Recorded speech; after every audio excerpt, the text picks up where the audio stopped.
You have to be afraid to be brave, and you can't be brave without being afraid. This is a concept I try to explain to my kids. It confuses them, but the fact remains that bravery comes from doing something even when you're afraid. I have struggled with this from time to time myself, as I'm sure you have, or maybe even your kids have. But I remember a time when it was clear what I was supposed to do. I was supposed to preach, and I was a bit nervous because of something someone had said. This person's word and opinion carried a lot of weight with me. However, God's word and guidance carried more weight. I had to decide if I was going to do what I knew God was asking of me, preach the sermon He gave me, or allow my people-pleasing nature to win out.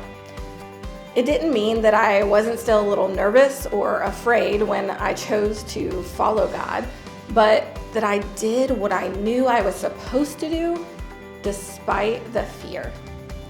I decided to brave any blowback and do it afraid. God definitely showed up, and I really had no reason to fear. But that's the thing.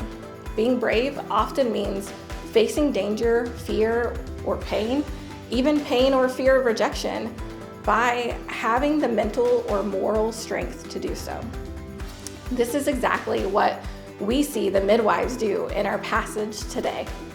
They had the moral strength to say, "We will disobey the king of Egypt regardless of the danger we may face, because we know this is wrong."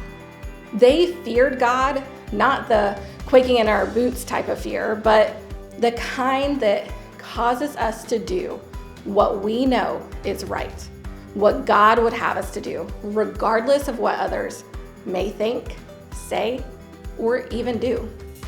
The king of Egypt was the most powerful man they knew. His place and position of power carried some weight.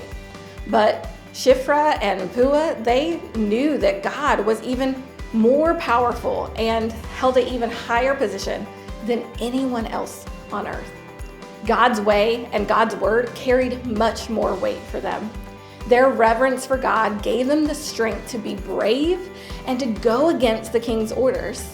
They were more concerned about what God would think than this king.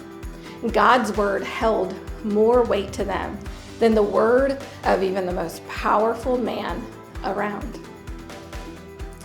In turn, God honors the midwives for their bravery and takes care of them, giving them their own families.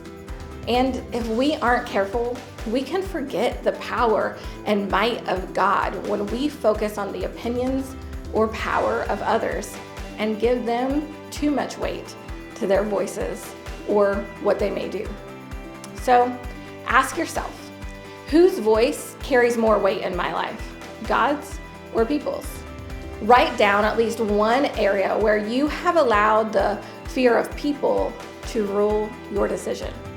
This week, take time to pray specifically for the courage to listen to God instead, and then bravely move in accordance with Him.